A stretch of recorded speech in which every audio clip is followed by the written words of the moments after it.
Agadi sir.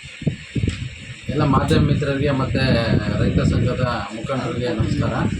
ಇದನ್ನು ಒಂದು request ಕೊಟ್ಟಿದ್ದಾರೆ ನಗರಸಭೆಗೆ.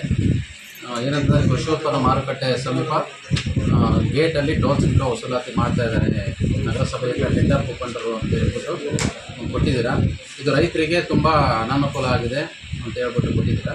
ಇದನ್ನು ನಾವು ಜಿಲ್ಲಾಧಿಕಾರಿಗಳ ಗಮನಕ್ಕೆ ತಂದು ಕಾನೂನು ರೀತಿಯ ಕ್ರಮವನ್ನು ತಗೋತೀವಿ. ಸ್ನೇಹಿತರೆ, ನಾನು ಜಿಲ್ಲಾ ಅಧ್ಯಕ್ಷ ರೈತ ಸಂಘ. ಸರ್ಕಾರಕ್ಕೆ 1,00,000 1,2 ಲಕ್ಷ ರೂಪಾಯಿ ದೊಡ್ಡ ಅಮೌಂಟೇ ಅಲ್ಲ, ಕೋಟ್ಯಾಂತರ ರೂಪಾಯಿ ದುಡ್ಡನ್ನು ಸರ್ಕಾರ ವೇಸ್ಟ್ ಮಾಡ್ತಾ ಇದೆ. ನಮ್ಮ ಸಾಮಾನ್ಯ ಜನ ರೈತರು ಎಲ್ಲ 10 ಚೀಲ ಕಡಲೆಕಾಯಿಯೋ 20 ಚೀಲ ಗೆಣಸು ಹಾಕ್ಯಂಬಂದ್ರೆ ಈ ನಗರಸಭೆಯವರು ಟೋಲನ್ನು ಸಂಗ್ರಹಣೆ ಮಾಡ್ತಾ ಇದ್ದಾರೆ. ಅದು ಅವ್ರು ಏನು ಮಾಡಬೇಕು, ಅವ್ರಿಗೆ ನಿಶ್ಚಿತವಾದ ಜಾಗ ಇಲ್ಲ ಅವ್ರಿಗೆ. ಈಗ ನಮಗೆ 4 ರೋಡ್ ಬರ್ತವೆ APMC ಒಳಗಡೆ. ಓಕೆ, ಇವ್ರು ಮಾಡಬೇಕು ಅಂದರೆ ಆ ಉಲ್ಲಾಸನ ತೋಪಿತ ಮಾಡಬೇಕು. ಹಂಗ ಈಗ ಅಮರಾಪುರ ಕಡೆಯಿಂದ ಬಂದರೆ ಕಲ್ಕಡತೆ ಮಾಡಬೇಕು. ಮುಖಾಪಡದ ಕಡೆ ಬಂದರೆ ಇದು ಉದ್ಗೆರೆ ಕಾವತಾಗ ಮಾಡಬೇಕು. ಈ ಕಡೆಯಿಂದ ಬಂದರೆ ಆಂಜನೇಯ ದೇವಸ್ಥಾನ ಮಾಡಬೇಕು. ಇದು ಮಾಡಬೇಕಾಗಿರೋದು ಪ್ಲೇಸು. ಇದನ್ನೆಲ್ಲ ಬಿಟ್ಬಿಟ್ಟು ನಗರಸಭೆಯವರು APMC ಮುಂದುಗಡೆಗೆ ಬಂದಂಥ ಲಾರಿಗಳನ್ನ ಹಿಡಿದು ಟೆಂಪೋಗಳ ಮೇಲೆ ಟೋಲ ಸಂಗ್ರಹಣೆ ಮಾಡ್ತಾ ಇದ್ರೆ ಇದು ಕಾನೂನು ಬಾಹಿರ. ಇವ್ರಿಗೆ ಎಲ್ಲಿ ಯಾವ ಇಲಾಖೆಯಲ್ಲಿ ಇವರಿಗೆ ಪವರ್ ಕೊಟ್ಟು ಏನು ಆದೇಶ ಐತೆಮ್ಮ ಅಂತದನ್ನ ಮುಂದಿನ ದಿನಗಳಲ್ಲಿ ತೋರಿಸ್ಬೇಕು. ಇಲ್ಲ ಅಂದರೆ ಕೂಡಲೇ ಇದನ್ನು ರದ್ದು ಮಾಡಬೇಕು. ಇಲ್ಲ ಮುಂದಿನ ದಿನಗಳಲ್ಲಿ ದೊಡ್ಡ ಹೋರಾಟವನ್ನು ಮಾಡಬೇಕಾಗ್ತದೆ. ಈ ಸರ್ಕಾರ ಹೇಳಿದೆ APMCನಲ್ಲಿ ದಳ್ಳಾಳಿ ಕಮಿಷನ್ ತಗೊಂಡೇ ಕೊಡುದು ಅಂತೇಳಿ ಒಂದು ಕಾಲದಾಗೆ ಸರ್ಕಾರನೇ ಕೊಡೋದು ವಜಾ ಮಾಡ್ತು.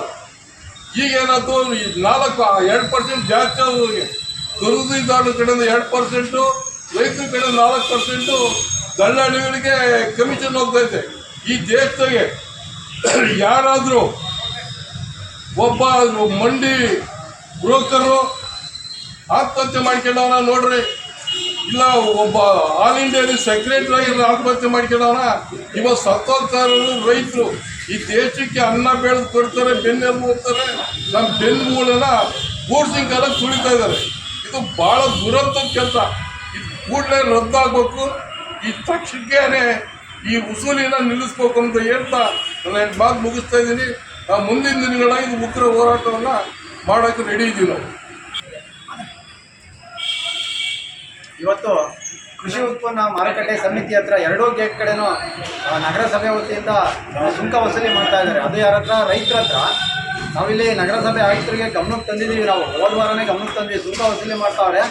ಕೃಷಿ ಉತ್ಪನ್ನ ಮಾರುಕಟ್ಟೆ ಸಮಿತಿಯ ಕಾರ್ಯದರ್ಶಿಗಳನ್ನ ಕೇಳಿದ್ರೆ ನಾವು ಯಾವುದೇ ರೀತಿ ಸುಂಕ ವಸೂಲಿ ಮಾಡ್ತಾ ಇಲ್ಲ ಅಂತ ಹೇಳಿದ್ರು. ಇವ್ರು ಮಾಡ್ತಾ ಇದ್ದಾರೆ. ಇದು 40 ವರ್ಷದಿಂದ ಮಾಡ್ತಾ ಇದ್ದಾರೆ ಅಂತ ಹೇಳ್ತಾ ಇದ್ದಾರೆ ಯಾರೋ ನಗರಸಭೆ ಆಯುಕ್ತರಾಗಲಿ ಅಧ್ಯಕ್ಷರಾಗಲಿ. ದಯವಿಟ್ಟು 40 ವರ್ಷದಿಂದ ಮಾಡ್ತಾ ಇರ್ಬೋದು, ಆದರೆ ಇವತ್ತು ನೀವು ರೈತರ ಬಗ್ಗೆ ಒಂಚೂರು ಗಮನ ಕೊಟ್ಟು ಯಾರೋ ಒಬ್ಬ ಕಡಲೆಕಾಯಿನ ಏನೋ ಒಂದು ಹಾಕೊಂಬರ್ತಾನೆ, ಅವ್ರ ಹತ್ರ ನೀವು 20 ರೂಪಾಯಿ ಇಸ್ಕೊಂಡ್ರೆ ಏನು ದೊಡ್ಡರಾಗಲ್ಲ. ದಯವಿಟ್ಟು ಇದನ್ನು ನಿಲ್ಲಿಸಬೇಕು ಅಂತ ಹೇಳ್ಬಿಟ್ಟು ನಾವು ಈ ಮೂಲಕ ಮಾಧ್ಯಮದ ಮೂಲಕ ನಾವೆಲ್ಲರೂ ಮನವಿ ಮಾಡ್ಕೊತಾ ಇದ್ದೀವಿ. ನಮಸ್ಕಾರ.